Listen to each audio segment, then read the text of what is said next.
Hello, people of the internet, and welcome to another edition of Fully Endorsed. I'm today's episode's host, Andres Perez, aka Kaij Noir, and joining me is my co-pilot, Dylan McCandless, aka Super DM64. Good to be in the other seat this time. Right. Less work, I imagine. Oh, yeah, most definitely. Well, the thing is, I'm always going to be doing the bulk of the work since this is my channel and I'm doing all the editing in this case. That is true. But I really went all in on that Galaxy Quest episode. I did like research and shit. You know what I mean? That is true. This time I was just like, I watched it. Right. So in this case, what exactly did we watch? The audience may be thinking, if they haven't seen the video's title already. Well, we are checking out a movie that I've known about for quite some time, a movie that I've been recommending ever since the beginning of my channel when I started reviewing lesser-known indie kaiju films, and that is Deep Sea Monster Rago versus Battleship Yamato, or as it's alternatively known, Rago the Deep Sea Monster versus the Battleship Yamato, or Deep Sea Monster Rago, or as it's officially known now by SRS Cinema, Rago King of the Sea Monsters. Although personally for me, I'll always be a fan of Deep Sea Monster Rago versus Battleship Yamato, just because I like that Japanese style of titling where the subtitle comes before the actual name of the character. You know what I mean, Dylan? Yeah, it also feels like a more unique title. Yeah. Rago, King of the Sea Monsters, just makes it sound like a total Godzilla ripoff. Which it isn't really. It's more Atragon in a way. Yeah, I'd say so. It's definitely like a very, I would argue that it's a very different vibe from what you traditionally expect out of a Japanese monster movie, not just in terms of setting, but also in terms of how it approaches its characters, its sort of world building. In some ways, it takes certain aspects of a classic, typical giant monster movie. In other cases, it kind of does its own thing with it. And that's what I really respected the most out of Shinpei Hayashiya's original kaiju film, where this isn't just a monster rampaging in a city, but rather this is essentially like a kaiju version of Orca. And for those who don't know, Orca was this Jaws ripoff movie where a bunch of sailors, they killed this one orca's mate and unborn child. So this orca goes on a vendetta against the very people that hunted or accidentally killed its child, its child and mate. So in this case, in the basic movie premise of the movie is that it's World War II, and several individuals that we follow are recruited to become crew members of the Yamato Japanese battleship. And as they're going on to rendezvous with a larger fleet of Japanese battleships, they come across this, what they believe is a submarine. They sink it, only to realize, oh, it was actually the child of a much larger monster, who then goes on a revenge killing spree against the crew of the Yamato and the accompanying battleships surrounding it. Oh, so that's what happened. Yeah. It is kind of a bit confusing, because especially when you see how Rago and its offspring are essentially like the same puppet and the same character model. There's not a whole lot of size difference that you can tell from the movie itself. Right, and there's never a shot, at least to my recollection, where they're together on screen to sort of give you that sense of scale, that they're different creatures. Like in in Gorgo. They do a great job of being like, here's the baby, here's the mama. There's like a whole exposition scene about it. Right. It's like, the monster has to be about 200 feet tall in that case. Or whatever they said. They probably didn't even use feet. So right. This, I can only assume that it was probably limitations within the special effects that prevented the filmmakers from showcasing both creatures at the same time. Because I can only assume that they made just one Rago puppet and one Rago CG model to show off on screen.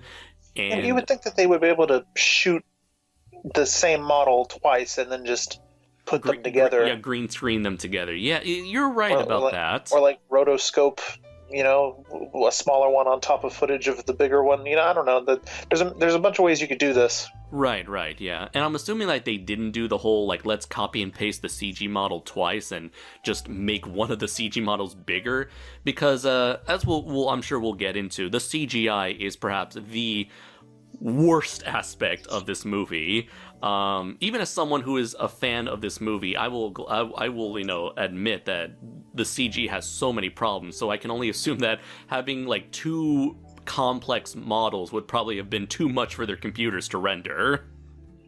Perhaps. And so going into this movie, I knew that a lot of people these days are starting to watch this movie and starting to form opinions on it now that it's been available in thanks to SRS Cinema, the same company that retitled it Rago King of the Sea Monsters. It's so bizarre to me that you can buy this at Walmart right now. Like, yeah, it's super strange. Yeah, because for the longest time you can only find it via like bootlegs and like Japanese DVDs, and I think even Germany had a 2-pack DVD of Rago and its sequel Reigo. So, I am very happy for Shinpei Hayashi and able to get his project. Even though it's like been, I want to say 15 years since he made this movie, because it was made in 2005. It took 15 years for it to finally reach American shores, but I'm just like very happy for that. A lot of people are finally getting the chance to check out his project, and he is someone who's definitely been in the game for quite a while. I believe, according to IMDb, he did had acting credit, I believe, on Godzilla 1984. As like maybe like a minor background character, and before Godzilla, or before Rago and Raiga, his most notable I guess he is uncredited as a cameraman, or maybe he was playing a cameraman in the movie. I guess he was playing a cameraman in the movie. So his biggest claim to fame, I would say, arguably, was his fan film Gamera 4 Truth, which was released in 2003, according to his filmography on IMDb. And I've seen a few clips of it, the few clips that he's legally allowed to show at certain conventions like G-Fest, or there was this like screening of Godzilla vs. Biollante, I believe, and a few clips of that was showcased there. It was going to be talked about in that Kaiju Gaiden indie kaiju film documentary that unfortunately has yet to come out, and I kind of doubt it will come out at this point. But yeah, I'm sure you've been familiar with Gamera 4, have you, Dylan? Oh yeah, I saw the same footage at G-Fest, either the first or second year that we went. I don't really recall. Mm-hmm. I know the gist of it. And I do feel like a lot of the techniques he used in that film was definitely on display here, with the mixture of practical effects and heavy emphasis on CGI for the more ambitious, more spectacle-filled scenes. And I guess like, a couple years later after Gamera 4, I believe he also had a CGI Godzilla fan film. I forgot what it was called, but he also showcased that movie at his panel at G-Fest back in like 2014 or 2015. And it was something like, it was like not Final Wars, but it was like Godzilla something Ultimate Battle whatever, and it was all in CGI. So like the human characters, the monsters, it was all done in CGI. And eventually he made this film, and this has been his passion project with the following sequel, Deep Sea Monster Raiga, and eventually that upcoming sequel, Deep Sea Monster Raiga versus Lava Beast Olga, which apparently SRS is going to be releasing early next year. So I guess it's finally coming out soon. Did they already release the second film as well? Yes. In fact, I officially own both Rago and Raiga on Blu-ray, thanks to SRS Cinema. And so nice. I guess they haven't released the DVD of Raiga yet, but you can still buy the Blu-ray and the VHS copies, which are in limited edition, or limited supply rather. I guess that's just how SRS normally do things. They release it on VHS, their movies on VHS and Blu-ray for a limited amount of time, and once that's done, you can only get it on DVD. So get your copies while you can, if you're interested, or if you like to... It's strange to me that they're still doing VHS in 2019. I can only assume it's like a novelty of sorts, because... Yeah, it has to be, because a couple years ago, remember, there was like a big news story like, oh, the last VCR manufacturer has just shut down. Like, eventually you're not even going to be able to find them in pawn shops anymore, and once the last VCR breaks, there's just... Unless there's like some sort of a comeback like what we had with records, but I doubt it, considering inferior video quality. Right. I guess, like, our friend Kyle, or as we like to refer to him as Cal, he's a big VHS. Yeah.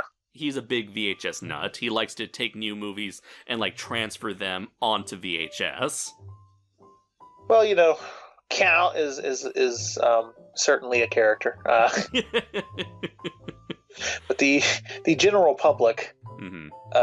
If there is a VHS revival, it's just going to be him just putting pieces of old VCRs together in his garage and selling them. Right. Making them out of a box of scraps. In a cave with a box of scraps. And so, with Rago, Deep Sea Monster Rago versus Battleship Yamato, or I'll just call it Deep Sea Monster... Or I'll call it, Deep Sea Monster Rago for short. I'm just going to call it Rago. Yeah. Did you like it? That's an interesting question. I don't know. It's important to mention, I think, that the version that we watched for this review was not the SRS release.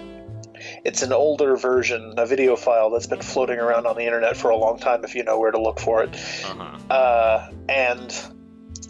There's an issue with the subtitles. Right. I feel like this was probably like these subtitles were sort of generated from Google Translate, so a lot of it is garbled up. Either that or some poor Japanese person tried to do the subtitles and they do not know English very well. The English is very broken.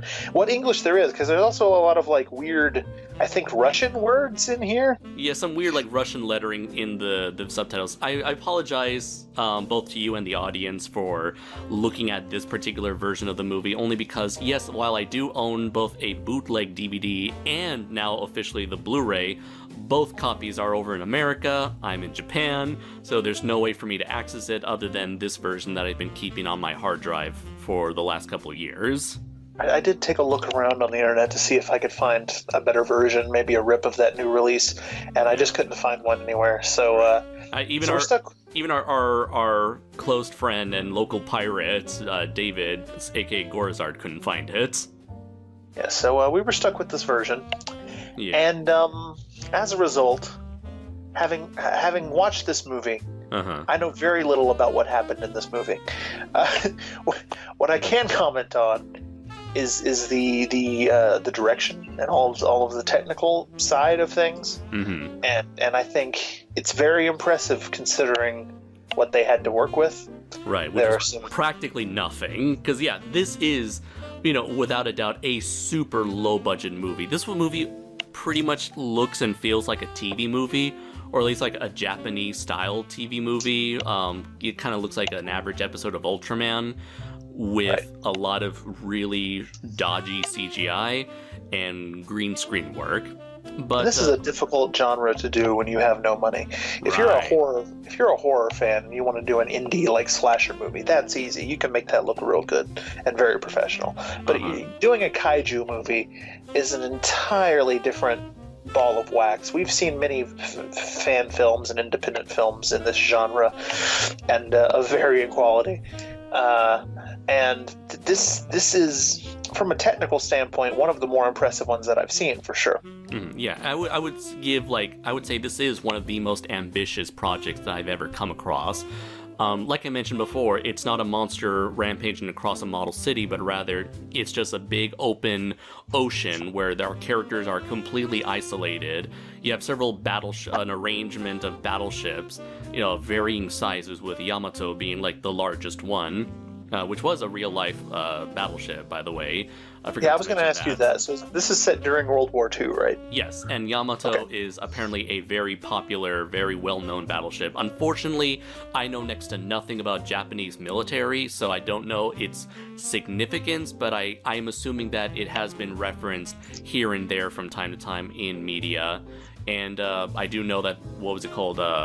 There was an anime that took place in the future, and there's like a spaceship version of Yamato that's popular in Japanese pop culture. And apologies for the sirens there, ladies and gentlemen, but if you've been on my channel for a while, you know that these are a thing here. Yeah, I've definitely heard of the Yamato before because of that anime and other references that you see in places. It's definitely a big thing in Japanese culture. I don't think we have an equivalent to that in America. No, I can't name any World War II ships except for the Indianapolis, and that's for very different reasons. I guess the most famous ship would probably be like the Kennedy. Okay, sure. Maybe, I don't know. Again, I've never been a military person, but normally you can just throw out any president. There's probably a ship named after them. Probably. But I'm assuming that Shinpei Hayashida must have been somewhat of a military nut, or someone who was a fan of the military aesthetic, similar to, I don't know, let's say Hideaki Anno. When you look at Hideaki Anno's like Evangelion, Gunbuster, and even Shin Godzilla, you know that he enjoys that typical sort of militaristic environment. And I get the feeling that he must have had a similar idea when approaching this. And despite taking place in a very historically well-known location, that being this gigantic battleship, I feel like he does a good enough job at conveying the location itself. I mean, it seems like there's a lot of like on-set locations where they seem to be on a battleship of sorts. In a navy, I don't know what kind of ship they were on, but it looked convincing enough to look like all these characters were on an actual battleship. And during the interior scenes, they often choose these very like empty rooms that, with enough props and I don't know, how would you call it, compositions, they were able to make it look like these were rooms within a larger battleship. Yeah, well, you mentioned Hideki Anno, and to draw some comparison there, I think the ship scenes in this movie, like all the scenes of them strategizing and sitting around talking, even though I didn't understand most of what was being said, right? I think they're way more entertaining and interesting to watch than the boardroom stuff from Shin Godzilla. Oh, definitely, yeah. Especially which, by the way, those of you who aren't familiar with me, hi, I'm SuperDeem64. Don't like Shin Godzilla. Don't at me. How dare you? Don't you know it's the deepest, most complex Godzilla movie with such cultural relevance? I just realized that Shin Godzilla fans are the Rick and Morty fans of Godzilla, but okay. Yeah. Clearly, you need to have an IQ of 200 in order to understand the only one who is schooled in theoretical physics and rocket science can truly appreciate the complexity of Shin Godzilla. Yes. Don't care for it. Not a huge fan of Evangelion either. Anno kind of rubs me the wrong way, as it turns out. Love the way Evangelion started, but as the show progressed, well, you all know what happened. And I would say that those scenes in this movie are much more entertaining. In fact, that's one thing I wanted to say about the direction here. Mm-hmm. All of the human stuff in this movie is really well done. Oh, from a technical standpoint, it looks very professional. Like, it looks like something out of like Gamera the Brave, that sort of era of Japanese cinema. It's very well done in that regard. It's when the monsters show up that things get a little creaky, shaky. Yeah. I would say like he takes a very interesting direction with his style. Shinpei Hayashida, and I'm assuming everyone else collectively take an interesting approach when it comes to like the style and tone of these characters, because you have what's his name, Taiyo Sugiura, who plays Takeshi. Takeshi is the young sort of relatable protagonist who leaves his girlfriend and his grandma behind, as he, is recruited into the military. He's supposed to be perhaps like the most sympathetic character. He's supposed to be like sort of the everyman, the tragic teenager with his whole life ahead of him, tragically cut short by the end of the film. Yeah, he's supposed to be sort of like the I guess the audience surrogate, and he's sort of like a random face in the background before he eventually has his time to shine when he comes up with the plan to kill Reigo. I'm really glad that we got a little backstory for him before the actual sort of plot kicked off. Because again, to draw a comparison to Shin Godzilla, I don't know shit about any of the people in that movie. But in this movie, it's like we're introduced to this person, before he even gets on the ship, and then we're given reasons to care about him. He's got this grandmother at home who needs him, and there's a love story going on, I gleaned. And so you have a reason to want him to make it out alive. Totally. I would say like the drama between, or the pathos that gets you to sympathize with him really worked in this movie, and by the end of the movie, I actually started to really feel for the character and his sort of like his family and loved one. And on the other side, so like his character is taken pretty seriously throughout the majority of the movie. And on the opposite end of the spectrum, we have Yukijiro Hotaru, who you may remember as Inspector Sato from the Gamera trilogy, as Noboru. And Noboru is like this older gentleman, very goofy. So is his friends as well. He's very loud, very over the top, and he's sort of like this pseudo comic relief character as he gets into certain shenanigans early on in the movie, and he himself has someone waiting for him back home, which is his pregnant wife. And so there was this nice moment at the beginning where both of them are praying at a shrine, and so he asks his wife, like, "What are you praying for?" It's like, "Oh, I can't tell you. If I tell you, my prayer won't come true." So I think, from what I can understand, he mentions that he wishes out loud that his newborn baby is a daughter, just so it won't come true and he gets a son. But so on the opposite end, you got this character who is like far more goofy, far more, I would say, exaggerated, or I want to say cartoonish, but like the most cartoonish character is definitely the eye patch dude.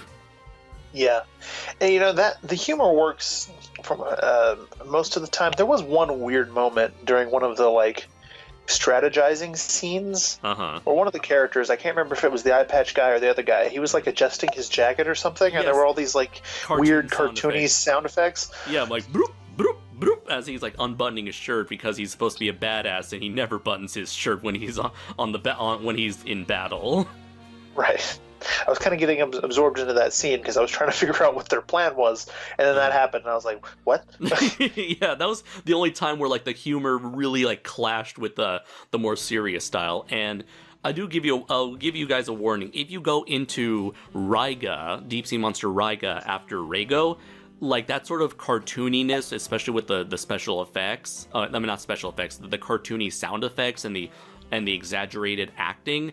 That is like maximized like 100-fold in Reiga. Reiga is nothing but that style, that cartoonish style. Well, if that's the point, then fine. If what you're doing is like the airplane of kaiju movies, and you've got all this like bizarre humor and like jokes and weird sound effects and things, and that's like throughout the whole movie, then fine. That's obviously a clear creative choice. What really made this strange is that there's nothing else like it in the movie. That is very true, yeah.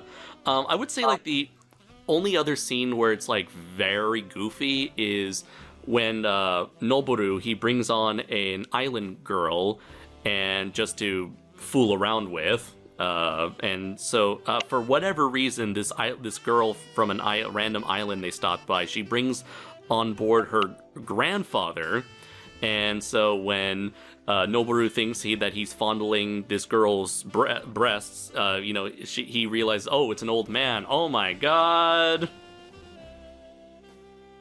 And what wacky hijinks! Yeah, that was weird. I wasn't really clear on why she brought him along. She brought him along just so that he could do the whole GMK scene and be like, "Oh, there's a monster coming." It's exactly. But But if she was going to the ship to fool around, then why would you bring your grandfather? It's very confusing. I guess he really wanted. Oh, I guess like he insisted on coming along just so he can pass on that message. Yeah. I wonder how that played out. Was she at home? And she mentioned that she was going to the battleship, and he was like, "Take me with you." Yeah, it is very strange. I'm assuming maybe this was a thing that happened in history where sailors go from island to island or from location to location and eventually bring someone on board to do naughty things with. Who knows, man? But it wasn't really conveyed very well, at least certainly not with the subtitles we were looking at. There was no scene of them stopping anywhere. There are time skips in this movie. I would say like the pacing is very good throughout most of the movie, but there are points where there are time skips, and it's implied that stops were made along the way in order for certain people to come on and off the ship. And I don't think that point is ever really conveyed well. Right. I mean, because it's only about an hour and 20-minute movie, right? Or an hour and a half. Yeah, about an hour and 20 minutes, I'd say. An hour and 20 minutes, an hour and a half, around that much. So it's not a very long movie. It runs at a pretty pretty brisk pace. Yeah. And There's a little bit of preamble of them getting on the ship, and then a couple skirmishes with the monsters, and then that's the movie. Yeah, pretty much. Yeah, it's as simple as it can get. And let's see, the only other character that's probably worth noting is Captain Yamagami, who is portrayed by Susumu Kurobe, who a lot of people might recognize as Hayata from Ultraman. This is the first captain, right? The one who got let go? Yes, the first one who was forced to transfer to another ship, and that led to like the down point of the movie, because you have this character who is sort of like the I guess like the heart of the crew, or he's someone who's kind of keeping the whole crew together and keeping them, making sure his team is like confident enough to keep going with this prolonged fight against Rago. And so it's supposed to be like a very sad moment where he is forced to sort of abandon his crew because he is needed elsewhere. So a lot of people are like, wait a minute, not only are we losing our captain, but the next captain is a teacher from the academy? Yeah, I didn't know that. I didn't realize that guy was the guy who played Hayata, but that's really cool. That's a nice get. Oh yeah, definitely. If only Ben Faria had been captaining the ship, then they would have cleaned up. They would have killed that monster right off. Oh yeah, definitely. He would have showed no mercy. If only that were to happen, man. If only we lived in a world where such a thing was possible. Just walks into the command center in like a white like pimp suit, like he wore at G-Fest in 2016. Very flashy Scarface suit. And I think he was played a very stern character, and he didn't do a whole lot in the movie, but he certainly had a presence to him that I think worked very well for the movie. And, certainly. Until he left halfway through the film. Unfortunately, yeah. And also, I forgot to mention that Taiyo Sugiura, who plays Takeshi, the young male protagonist, he was actually, I believe, he was the protagonist from Ultraman Cosmos. Oh, okay. Yeah. And he looks kind of familiar to me, but I've never seen Ultraman Cosmos, so I was probably just getting him mixed up with another Japanese gentleman. Unfortunately, the only bit of Cosmos I've seen was like clips of the climax to the first Cosmos movie where he was fighting Bolton. Just haven't been interested in getting into Cosmos because I hear it's not as good. I don't know. Was never interested at this point. Yeah, and you don't want to watch a bad Ultraman show. Yeah, or at least a mediocre, a passable mediocre one. You want to get into the good stuff before you really expand your reaches into the whole franchise. Right, because even with a good Ultraman show, you can watch like 5 or 6 episodes tops before the repetition. the formula gets to you, and you're like, all right, I got to stop for a while. Apparently, with Ultraman Cosmos, it's about like a more pacifistic take on Ultraman, where Ultraman does not kill the monsters because they're merely. Yeah, I know, right? Because they're merely possessed by evil energy or whatever that makes them go on a rampage. So Ultraman ends up curing them of their evilness and turning them turning them back to normal. So yeah, I read that. I was like, whatever. No murder? No, thank you. Yeah. Where's my decapitation? Damn it! And let's see. There was also one more character I forgot to mention. There was a foreigner who was apparently an American Navy crew member who was lost at sea because I guess his submarine or ship was a previous victim of Rago's, and so he is interacting with Noboru and his friends for a good chunk of the movie, and he eventually plays a big part in not only giving more exposition on Rago, but also ends up helping Noboru and his team after they lost one of their members. And the character's name was Norman Melville, and I'm wondering if that was like a reference to Herman Melville, the author of Moby Dick. Oh yeah, that is possible. And the funny thing about Norman Melville's character is that it's said that he is American Japanese, so that's why he's able to speak a decent amount of Japanese in order to properly communicate with the rest of the characters. And I paid attention to his English and to his Japanese, and I could definitely tell that that Japanese was a second language for him, as I was able to understand him more clearly than the rest of the Japanese characters, because I guess just like with English, people who naturally speak Japanese speak much faster when speaking more fluently than someone who is learning Japanese as a second language. However, when he was speaking English, he definitely had an accent of some sort. Sorry? Yeah, it wasn't very good English either. So I don't know what the deal was with that. Maybe he would have been living in America for a while and his Japanese was getting sloppy, or maybe he was speaking slowly on purpose to make it seem like he was not a native speaker. I don't know. That's the thing. I can't tell. Maybe neither of them are his first language. I would say that perhaps he is maybe, I don't know, German, and so maybe what we were hearing was like a European English accent, from someone who was also speaking Japanese as a second language. So maybe, for all we know, like German was his, or French or whatever, or Italian, who knows? Some European language was his first language, and that's why he sounded so awkward speaking English while speaking relatively pretty well in Japanese. Yeah, because his English was only... There was one other moment in the movie where another character spoke a little bit of English, and his English was only slightly better than that guy's. Yeah, that was... so I was like, who's the expert here? Right. And yeah... Again, to draw a comparison to Shin Godzilla, it's like that girl in that movie who's supposed to be... She's supposed to be not Native American, but a native English speaker. A native U.S. citizen, let's say. Right. Right. And, but yeah, I thought he was a very neat addition, and he certainly added to the sort of the build up to Reigo's eventual appearance. And I did like the sort of partnering, sort of friendship that he develops with Noboru and his team and his team, as they eventually are kind of forced to work together in order to overcome a problem greater than either of them could handle.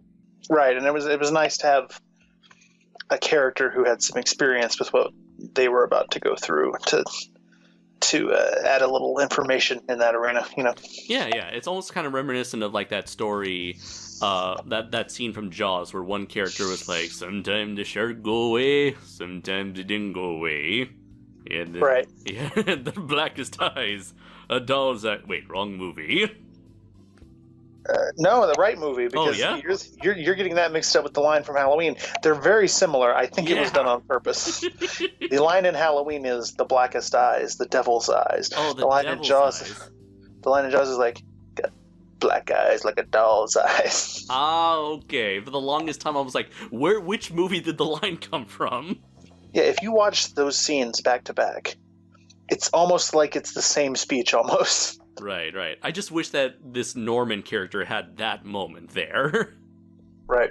There was that really interesting scene, and at first I didn't know what was going on until afterwards when they discovered the bodies, where the like weird bonefish attacked the ship first, which felt very reminiscent to me of Return of Godzilla, where you had the big lice before. Yeah, that's true. Before Godzilla shows up. Yeah. That's I really like that. Apparently, like, the bonefish was like a sign of like this was like the heralds of Rago. So like first comes the bonefish, then comes the big mama herself. It also kind of reminded me of that moment in Lost World Jurassic Park where they're like, "Where's the crew?" And he goes, "All over the place." Yeah. A little bit over there, a little bit over there. Let's see. And earlier before I mentioned the build-up for this movie, and I think and the pacing as well. We got ourselves some quick but nice, decently told backstory for Noboru and what was the other Takeshi and Noboru, and eventually we are introduced to Hayata and Captain Hayata and the rest of the crew. Eventually they see the child, they kill the child, and eventually the ship start, there comes the bonefish, and then the Norman character. Eventually we get to the big reveal of Rago, and eventually Rago sort of like picks off the ships one by one, almost as if it was like torturing the main ship. It wasn't going after the main ship right away, but rather it was sort of like toying with them as it only attacked at night. And right. I can only assume that it didn't have enough energy to last throughout the day. So because every time it showed up, its back fin is sort of like acts like a lightning rod. And so maybe it like absorbs lightning as a means of energizing itself because it's such a huge animal. Right. Or perhaps it's putting out some kind of energy that's affecting the atmosphere, causing the lightning. Yeah, kind of like Legendary's Ghidorah. Yeah. Who knows? It can mean anything. This movie's very interpretable. Right. And let's see. Especially the ending, which I'm kind of fuzzy on, but we can talk about that whenever. I guess we can talk about that now. I mean, I thought it was a really... Did they kill it? Did they kill it or no?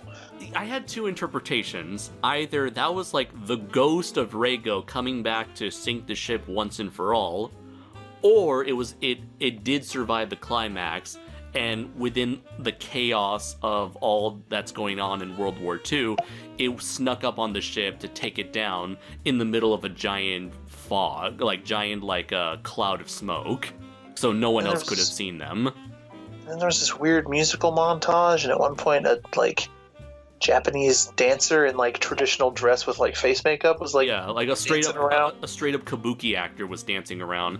I tried looking that up, but unfortunately I couldn't find anything. But my interpretation was this kabuki character was like some interpretation of the Grim Reaper coming in to collect the souls, marking each one of them with a death mask of sorts, and eventually sending their souls off into the afterlife while performing a ritual of sorts to make sure everything goes as it should.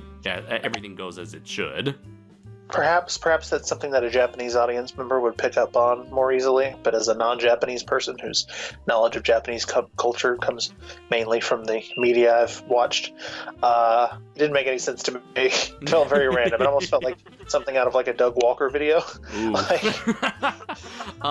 Just suddenly this kabuki dude pops up and is like dancing in front of the camera and like shooting fireworks out of his hands or something. Yeah. So they came up with this plan, right? Because the guy who took over as captain was the main character's former teacher, professor, I guess. Right. Or maybe he called him sensei, so I'm assuming like he was a mentor figure of some kind, either in school or maybe at the military academy somewhere sometime in the past. I'm going to assume it was like a military academy. and apparently this kid had previously come up with some kind of theory about how to do something involving floating or Yeah, the flooding flooding part of the ship, or Yeah. The idea that he had was like flooding the ship so that it can sink low enough in order to better aim its cannons at Rago, who was always too low for their cannons to reach. Because every time they would try to shoot at Rago, the bullets would just fly over it. so he wanted to like retrofit the ship into acting like a submarine. Is that the idea? Yeah, I believe so. Like to like It's interesting. sink it down to the point where the water was barely all like super close to like flooding like the deck itself. Oh, okay.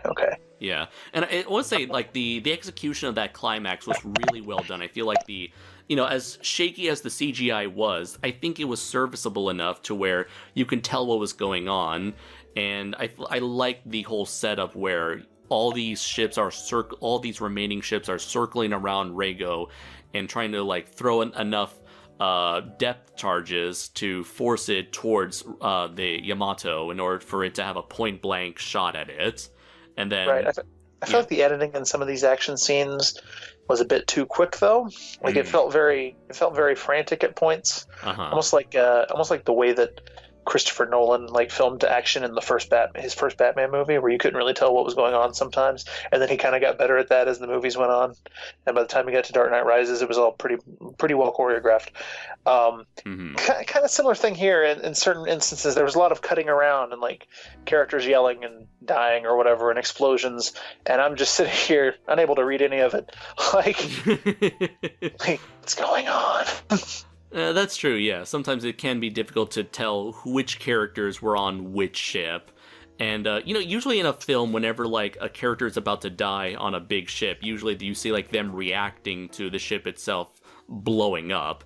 And we don't really get that. We see them, like, maybe seconds from blowing up, but then we cut away to the ship, and then it blows up.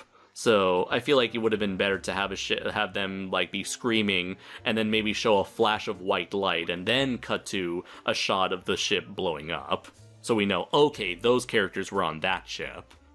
Right, but aside from a bit of confusion there, and then the very confusing things that happened at the end of the movie, that last action sequence was pretty thrilling. I thought pretty well done. Again, it's all very impressive, given what we know about the production and the lack of budget.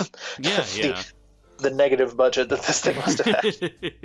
And another thing that I liked was, how like in a typical action movie, the main characters come up with a plan and then something goes awry that kind of throws their whole plan out the window. And so they have to somehow scramble to formulate some sort of action at the very last second to save themselves and save the day. So in this case, when they're aiming their cannons at Rago, Rago's able to free willy itself over the ship and attack from the opposite side that isn't sunken. But at the last minute, that's when Norman comes in and helps them be able to shoot Rago at point blank range when he comes in try to body slam itself on the ship. And thank God it was able to body slam itself. Otherwise, any other method, those cannons wouldn't have worked. Yeah, I really like Rago's design. Ooh, because he is just a big fish, and there's never a moment where like he gets up and walks around like Zigra. Right. Just wait for the sequel, my friend. That's a more traditional design. Right. It's not a Godzilla thing in this movie. Like he's not clearly a land monster who just happens to be swimming around. I think of like Dagarla from Rebirth of Mothra 2, where it's like, why is this even... Where you look at that thing and you're like, why is this even a sea monster? This felt very organic. It felt like something that could absolutely have evolved for that environment. It was really neat looking. I think that's probably the best thing about this movie, special effects wise, is the design and the look of the monster. No, totally. Yeah, it's a very original creation, and it's a shame that Shinpei Hayashida went in such a traditional route with the sequel, because I feel like maybe more could have been done with Rago, but I suppose he was sort of itching for something that's more traditional, or maybe audiences expected something more traditional, and I don't know, for whatever the reason was, maybe he just felt more comfortable going back to a more, you know, traditional bipedal Godzilla-like design with Reiga. But with sorry, go ahead. And you also mentioned that I'm now speculating about a movie that I haven't seen, but you also mentioned that Reiga is more comedic. Yeah. And so it may have just been because if you're doing a comedy, it's probably better if the plot isn't super complicated and you just throw out some tropes that the people know, you know? Yeah. And the movie itself is full of like tropes comparable to Godzilla's. You know, the monster appears on, comes to shore, starts wreaking havoc in the city. The military sends a fancy schmancy sci-fi-ish military vehicle at it, like the Super X, takes care of it, and then fights a random monster at the very end. Right, not that you can't have like a really interesting premise in a comedy. I mean, we just reviewed Galaxy Quest 2 weeks ago, and that has a very complex premise, but it still leaned very heavily on tropes that everybody knew about to sort of sell that premise. And I feel like maybe that's why he went with a more traditional, you know, Godzilla ripoff for the sequel, because he was doing a comedy. And maybe is it spoofy? Is it like spoofing, like that kind of thing, or is it just? I don't really know, because it's just the characters acting dumb and silly for the sake of acting dumb and silly. It's again, I like earlier in this review, I mentioned how the characters in this movie, some of the characters, especially Mr. the Eye Patch Dude, act very cartoonish and really over the top. They were like overacting to the extreme, and that's what the whole Reigo movie is, where the characters just, you know, constantly acting like anime characters essentially. And I don't know, for me personally, that type of overacting is okay in small doses, like in Rago, but in Reiga it was just way too much for me, and that sort of cartoony acting with the cartoonish special effects, essentially live action characters trying to act like cartoons, came off as really awkward for me. And that is something that you see a lot in kaiju movies and even just Japanese films in general. Especially modern Kamen Rider, they do that all the time. That overacting and cartoonish stuff, antics all the time. Well, yeah. Well, what I was going to say is that there's usually at least one character who's kind of like that in these movies. Mm-hmm. You know, I think of the corn guy from Godzilla vs. Gigan. Yeah. Or that cop from Guiron, although that's a ridiculous movie all around. Mm-hmm. So that is true. That sort of thing is not unheard of. Right. So I just want I would say like Reiga pushes all of that to the absolute extreme, and so that's why I'm always very tentative when it comes to recommending that film in particular. Interesting. You're not sure if you could fully endorse it. Right. I can't fully endorse it like I do with Rago. So start a second podcast called Partially Endorsed. So with the we mentioned the monster design. And one thing I wanted to bring up in terms of the special effects was, you mentioned like sometimes the editing can get a little frantic and difficult to follow. Another good example of that is the bonefish scene. I had no idea what was happening until the next day when they like found the bodies and like explained it. I was like, what's going on here? Like, it was just people on the ship acting scared, and then like quick flashes of the bonefish's faces, and I'm like, what? And it was all just very choppily done, and I wasn't sure what was happening at all. Yeah, maybe that was intentional. Like, it was supposed to be a very frantic scene where the characters themselves had no idea what was happening, so maybe the filmmakers wanted the audience to feel as lost and confused as the other people. That may be what they were going for, but I've seen that same exact thing done better in other places. So if that may very well have been what they were trying to do, but I don't think they succeeded fully. Probably. And my biggest issue here when it comes to the editing is the use of slow motion, because anytime they use slow motion with the CGI, the animation gets very choppy for whatever reason.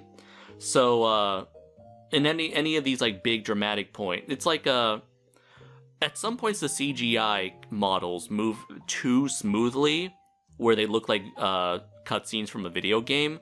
And then when something is made in anything shot is made in slow motion, then the animation gets really choppy, like as if the video player itself is struggling to render all that CGI, and it's like struggling to play the video. So you're thinking, is there something wrong with my computer? It's almost like when they were rendering the effects, there was some lag that happened. That's what I was thinking. Yeah, and they either didn't notice or didn't care enough to fix it or go back and re-render those scenes, and so it just wound up being in the movie. Right, and it's usually with the most complex, most detailed shots, or like the most complex shots, or the widest shots, or the most detailed models that often have this problem. And I can tell, like, because there are scenes where, like, Rago has this amazing level of texture and detail to its skin, and unfortunately that's where those problems occur. Like, especially like the scene where that part where Rago free willies itself, like on 2 occasions, it dives like straight over one of the ships, and that's where you see that choppy animation. So everything is like very choppy or it's too choppy or too smooth. And a few times does it actually look very nice, like you get a nice balance in between. I also like to say that I really loved the opening of this movie. It started with like sort of, like a generic sort of like narration, like and then this happened and then this happened. But then there's like this really nice just montage of what I assume is stock footage of undersea creatures. And like this, a bit of music, and it builds a nice atmosphere. The opening, totally, yeah, and gives you like that historical context. Right. It does create a little bit of a conflict though, because again, that's like stock footage, like actual underwater photography of like animals and like reefs, and it's all very reefs. It's all very good looking. Mm-hmm. And then later on in the movie, when we see the monster swimming around, it's very clearly like, not really underwater, Yeah. It's just they put a puppet in front of a green screen. You can tell that's just a superimposed puppet moving in front of a background, blue background. You do a little bit of like a lighting effect, that thing that happens under the ocean where like the light like does that weird like dancey thing. You throw a little bit of that over it, Right. And I do like the nice bookend. You mentioned the narration. There is a narration at the very end during the battleship Yamato's eventual demise, and so I feel like it was a nice bookend to that as well. One thing I forgot to mention, I made a mistake when I mentioned the character Yukijiro Hotaru played in the Gamera trilogy. I said Inspector Sato, but it was actually Inspector Inspector Osako or Inspector Osaka? Let's see. Now I really wish that I had the IMDb page back up. But checking right now, and it was Inspector... Dramatic pause. Yes, Inspector Osako. And so, guess what the full name of the character he plays in Reigo? Noboru Osako. So essentially, he is essentially playing the character he played in the Gamera movies. He's essentially playing that character's father in this movie. So Reigo was made to be an unofficial prequel to the Gamera trilogy. That's really interesting. Yeah. So it really kind of brings into question what Raiga is all about, given that it takes place in the modern day. Yeah, and again, this movie's very impressive for what it is. You compare it to the Gamera trilogy, and that's interesting. It's clear that's a little bit of a Phantom Menace situation, isn't it? It's clear that like Shinpei Hayashiya, the director, has a lot of love for the Gamera trilogy, given that he brought Yukijiro Hotaru in both his own not only did he make a fan film that's a sequel to Gamera 3, but he was able to get in touch with Yukijiro Hotaru and have him reprise his role for his fan film, and got him to play characters in both Reigo and Raiga. Yeah, and I would also like to say another positive for this film. I really was impressed with the quality of the acting. Yeah, even though I didn't know what the hell they were saying, I could tell by the way they were emoting and their sort of their body language and their the way they were moving around, that there was some very fine acting going on, especially again for like a little indie production like this. Because that is where a lot of these like fan films and like indie kaiju projects just fall flat on their face. Is that a lot of times you're willing to forgive how their special effects look because you know that it was made with a literal shoestring. Yeah, they don't have a lot of work to work with. Right. So you're willing to forgive all of that, but sometimes the acting is what really just detonates it for you.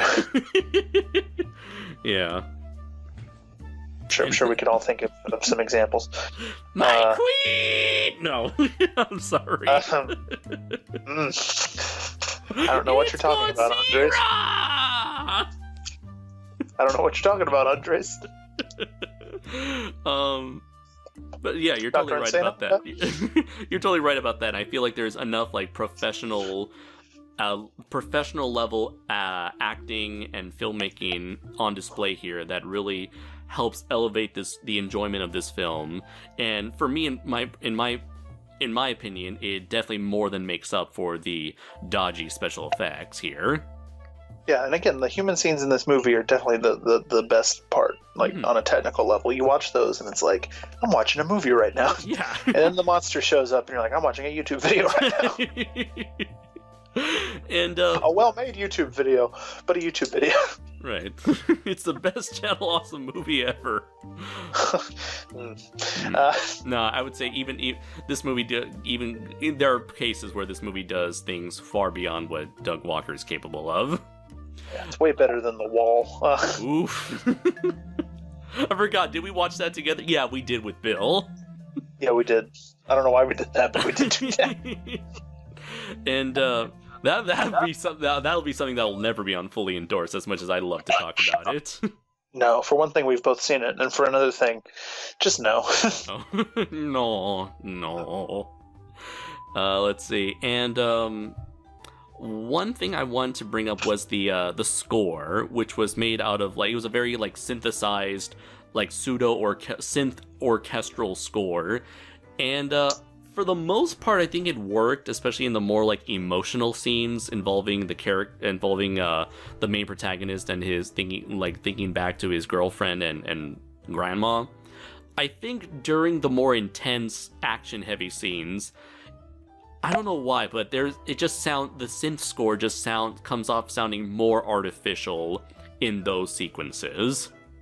I think that's true. I think overall the score for this film is fine. It's good enough. It's serviceable. It's another situation like what we had with Galaxy Quest last time. It's like I can't think of any of it right now. So obviously it didn't make that much of an impression. But I wasn't sitting there watching the movie thinking this is terrible music. However, this movie does commit a sin that I hate, and this happens a lot in Japanese films, especially of this period. Let me guess. Was it the pop song at the end?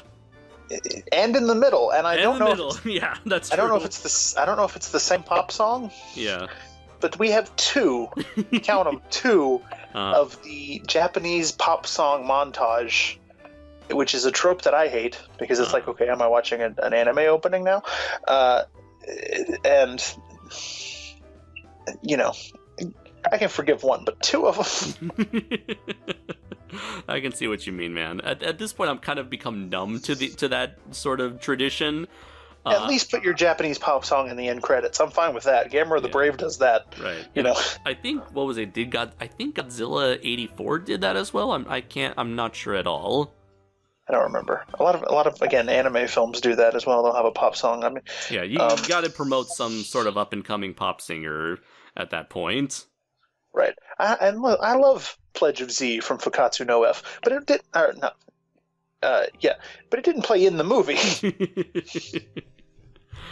Yeah, that is the thing. Yeah.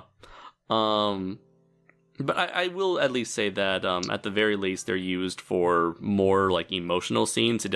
I feel like it at least matches the tone that they're trying to go for. And I agree with the one that happens in the middle of the movie, because that's like yeah. this whole like He gets thing about him and his girlfriend being separated, and like he him gets reading her letters and but the thing stuff. is, like, the sad thing is he can't even read the letter because it's all censored out. Right. So that works. I understand the intent behind that one.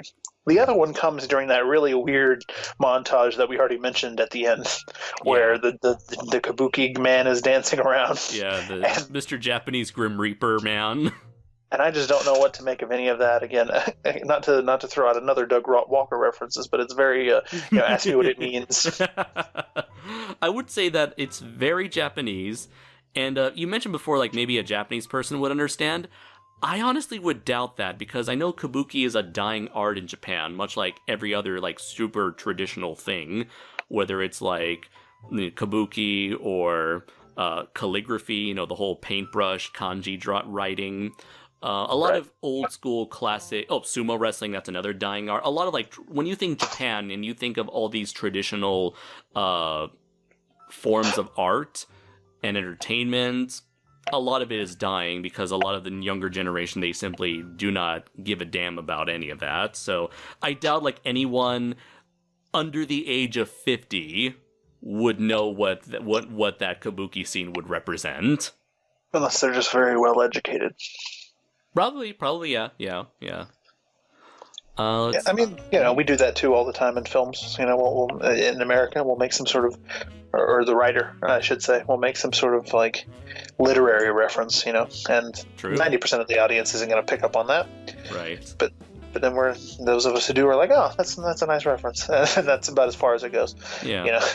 One last thing I wanted to mention was, I remember one person on Facebook, I forgot who it was, but it was probably someone, random person commenting on this movie, having recently saw it, and mentioned that this person wasn't a fan of the concept of having this movie focus so much on the Japanese military because it somehow romanticizes or glorifies the Japanese military, despite the Japanese military being utterly ruthless in real life.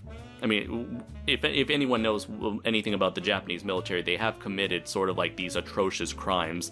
I know, like, even to this day, I believe it's South Korea who is, like, still pissed off at Japan for not wanting to acknowledge the crimes that they did towards, like, capturing and raping women in South Korea and other parts of Asia and that sort of stuff. So the idea that it humanizes the Japanese military in the case of this movie here, I personally don't really have a problem with it, because I just see it as just traditional cinematic drama, and it just takes this setting and shows that these are real people with real lives and just struggling to want to come back to their hometown. So it's like, sure, there may have been, like, these atrocious acts that committed by the military, but I don't think this movie is trying to cover up any of that. It's just trying to tell a story within this sort of environment, a very relatable story within this environment.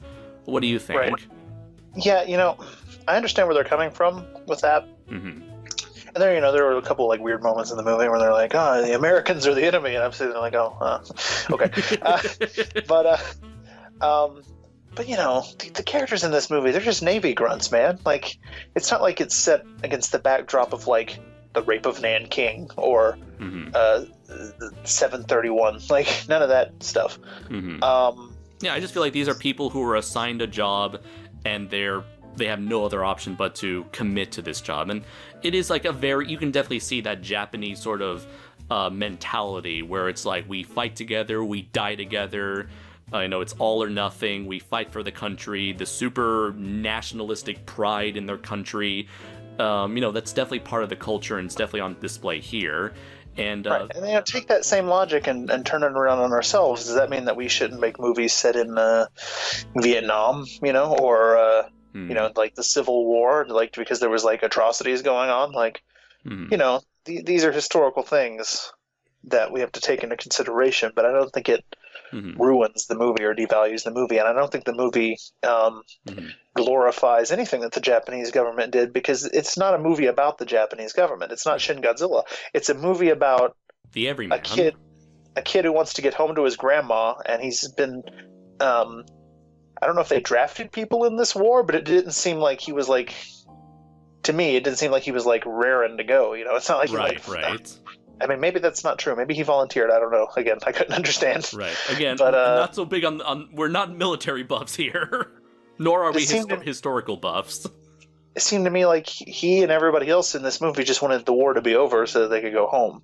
Yeah. And I'm sure that that's how most of the Japanese soldiers at the time felt. The ones who weren't off peeling skin off Chinese people or whatever.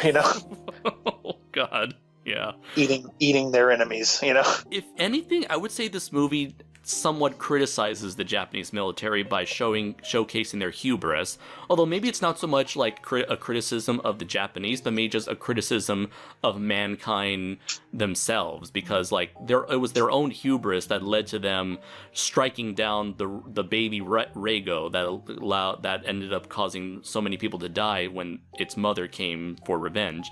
And by the end, when they think that when supposedly they kill the mother, they're like, yeah, we can beat Rago, we can beat the Americans, yeah! And of course, they end up falling to the Americans horribly. So maybe this is a movie that's all about hubris and the idea of never be too confident in your own abilities, because there's always something there that's bigger and better than you. Right, and that's their Japan. That's their military history that they personally have to contend with. Mm-hmm. Does that mean that they shouldn't have done the sequence from Godzilla versus King Ghidorah? Do you have a problem with that sequence? Those aren't just Navy grunts; those are dudes on the ground. Uh-huh. There's no telling those villagers or whatever. I don't know. It's a weird area. It's like. Mm-hmm. To draw a point of comparison to a different axis of power, it's like in real life, not all German soldiers in World War II were Nazis. Mm-hmm. But in the movies, they're all Nazis. They're all friggin' Nazis. Yeah, they all wish to exterminate and promote the master race. Right. In real life, it was like there were the Nazis and they were controlling the army, and then there were just the regular dudes who were in the army, and they had the friggin' swastikas slapped on their uniform, and they're just trying to survive. Yeah, they're just trying to make do with what they've got, being people of Germany, I suppose. Right. Next thing you know, on the internet, we're going to be called Nazi apologists, and then it's cancel culture time for us. I'm not supporting the Nazis. Right. The Nazis were very bad. Right. What I'm saying is that they hoodwinked a nation, and that good people in that nation were then doing things on their behalf without perhaps realizing the full scope of what was going on. That's all I'm saying. Right. I see that. It's just people really like to take things out of context. There's a difference between the soldier on the front line and the guy in the camp. You know what I mean? Right. As much as everybody in Indiana Jones is just a straight up Nazi. Right, who deserves to experience the worst death, the most horrific deaths imaginable. This is not going to go well for us, is it? No, it's not, my friend. No, it's not. But yeah, bottom line, Nazis bad, pretty good. YouTube, it doesn't like nuance. But hey, think about it. Given the whole craziness going on with COPA and the FTC, maybe this talk of World War II history will help show YouTube that this is not a channel made for kids. Sure. Although I'm pretty sure it'll certainly get us demonetized. But yeah, I guess there's not really much to say about Rago, Deep Sea Monster Rago, unless there's anything you would like to mention that we haven't talked about already. Oh, I remember. I think that pretty much covers it. What were you going to say? What do you think of the use of black and white for certain aspects of certain sequences in the movie? All of the black and white scenes were flashbacks, correct? I guess it was used for the introduction, which I guess can be considered a flashback. And I think it was used in the middle of the movie, I guess as a flashback to the girl, to the girlfriend. And at the very end, where it was sort of like to cap off, and maybe it was black and white to match with the black and white stock World War II stock footage. Perhaps. And to emphasize the kabuki character and the red paint on, like, death mask paint on all of the characters. Right. I like that device of using black and white to distinguish flashbacks from current times. That's a thing that several movies have done before, and I think that's a clever way of sort of showing and letting the audience know that that's what you're doing. Yeah. It's a little strange because the movie opens like after the montage of like the undersea footage, like the opening of the actual movie is in black and white, and it's like that's what I was referring to. Yeah. And for a minute, you think, is this whole movie going to be in black and white? Which again, if they did that and that was the idea, and it was supposed to evoke, World War II feelings, then that would have been fine. Mm-hmm. Yeah, I think it's a fine device. I don't have any problem with that. Yeah. Okay.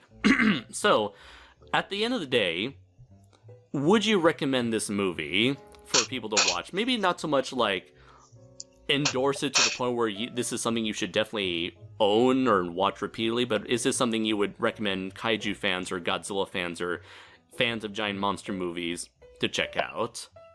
Yeah, I can't fully endorse this movie. Okay. Mr. Hammond, I can't endorse your park. Because, for one thing, I didn't understand a lot of it. Okay. So there was a barrier of entry, and I'm not coming at this with the full picture in mind. Mm-hmm. But also because I think, depending on who you are, you might not like it very much at all. But if you're a kaiju person, and if you're watching this channel, you probably are. Unless you're just a noir person and you're just waiting for his next noir review. If you're a kaiju person, then yeah, I think it's worth checking out. It's an interesting little footnote in the genre. And if you've never really gotten into sort of the fan film scene or the like the independent film kaiju film scene, then this is a pretty good one to sort of watch because it's competently made for the most part. It's impressive given what we know about the limitations involved. It's better than a lot of these that you'll find out there. So yeah, if you're interested in checking that out, then this would be a good way to get into that or the short film Gihara, the hairy monster. That's probably a better first independent kaiju film than this if you're getting into that. But then after that, watch this. Yeah, definitely. So I definitely endorse the movie, if not fully. All right. Fantastic then. And of course, I can't remember what I rated the movie back in 2012, but I think it was something maybe like a 4 out of 5 because I really enjoyed the movie and was able to forgive it for its technical shortcomings. I can't imagine what I'd rated these days, but I definitely highly recommend you check out this movie as someone who had previously seen this movie on a bootleg DVD with correct subtitles. And yeah, I feel like it's still even so this was made in 2005, and at this point the Gamera series was kind of trying to come back and failed with Gamera the Brave in 2006, I believe. So this is a year before Gamera the Brave, but at this point Godzilla had already gone into a 10-year retirement. We had a good chunk of decent to not so decent indie kaiju films out there, such as Gihara, Reigo, the Death Kappa, the Monster X Strikes Back, Attack the G8 Summit. And I would say Reigo was definitely a high recommendation. Gihara is still perhaps maybe number 1, followed by Daikaiju Eiga G, and underneath that it would be Deep Sea Monster Rago. So it's still, even to this day, still a movie I highly recommend, simply just due to just how well it was done in terms of story, pacing, acting. Special effects are definitely going to perhaps be a make or break situation for everybody. Not everybody, but for a good portion of fans, especially fans who tend to watch giant monster movies mainly for the giant monster entertainment. In which case, I've already seen people who are disappointed with the film because the special effects were so lackluster. But I feel like the movie itself is the end result is far more than the sum of its parts, if that makes any sense. While certain parts can be a little shaky, I feel like altogether it's a package that's worth checking out, if not straight up owning. And yeah, I know this movie is available as and pretty much everywhere, especially at Walmart, as we've recently found out.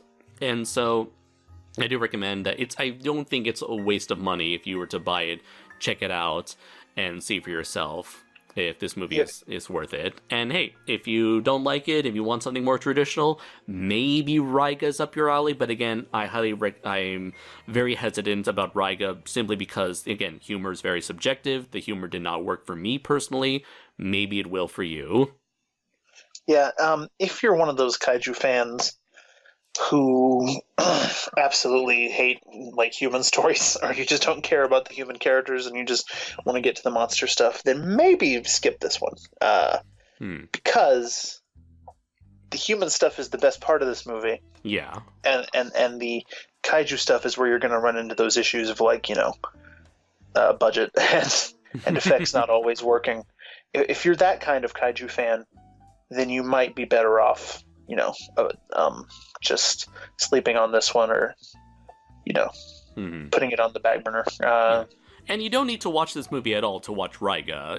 Both movies are pretty standalone-ish, and only like in Reigo does a random background characters. There's like a random scene in Reigo where a character's like, "Hey, have you heard about this Legend of Reigo? Reigo, what's that? Well, let me recap the events of the movie from prior." Wasn't that one called Rago? No. It was Rago all along, I promise. Oh, sorry, yeah.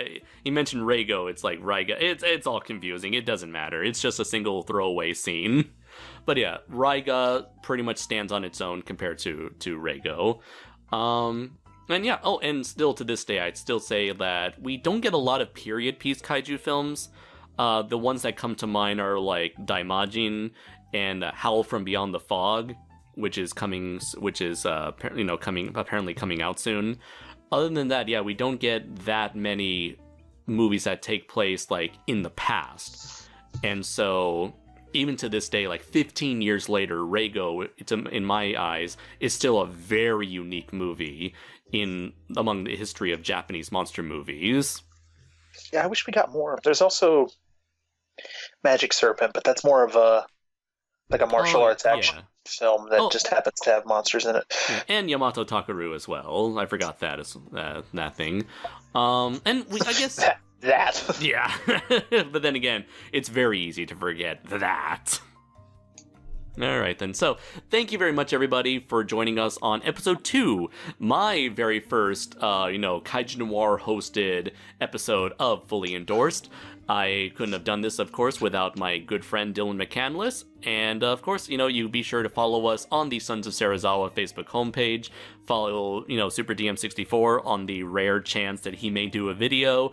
And be sure to follow the Primal Warrior Draco Azul Facebook page, where you can also find links to everything involving Draco Azul, since it's now available physically and digitally on Amazon. So, read it. So, buy it, read it, share it, and you know the rest. Yeah. Yeah.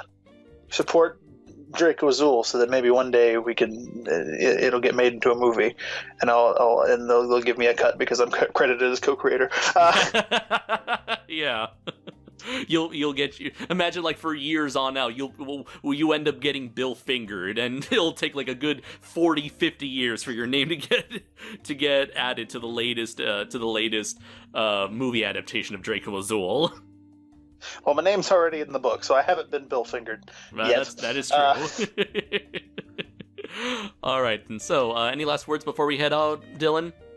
Well, I have to tell them what we're going to be discussing next time. Right, of course. So, what are we going to be talking about next time for the December episode, for our first December episode? Okay. This is a very weird pick, but I think we'll get some good discussion out of it. Okay. We're going to be talking about a made-for-TV documentary from the year 2004, which aired on the Game Show Network. I know this is so obscure. And it's called Big Bucks, The Pressure Luck Scandal. You can find the whole thing on YouTube. I'm not going to spoil what it's about here because that's part of the fun of discussing it. Mm-hmm. But I'll just say that it involves an incident that took place on a popular game show during the 80s, and it's a fascinating tale, a real American original, the kind of thing that the internet historian would have made a video about if it had happened on the internet. Right. So that's going to be interesting. And again, you can find the whole thing on YouTube. Might even put the link for you. Yeah. If you want to watch that prior to the episode. It's just a little over an hour, I think. So yeah, and Andres doesn't even know anything about this game show, so it's going to be very educational. It's going to be very educational for him. Yeah, I can't remember the last time I actually watched a game show. Maybe it was probably like Double Dare 2000 on Nickelodeon. Right. I grew up watching a lot of old sitcoms and old game shows, so got a lot of obscure 70s and 80s TV knowledge bouncing around in the old noggin. Yeah, you had a very interesting childhood growing up, Dylan. Just a smorgasbord of cultural influences. Right. So, stay tuned for more, ladies and gentlemen. I have been Andres Perez, aka Kaiju Noir. And I've been Super Name 64. And until next time, everybody, take care.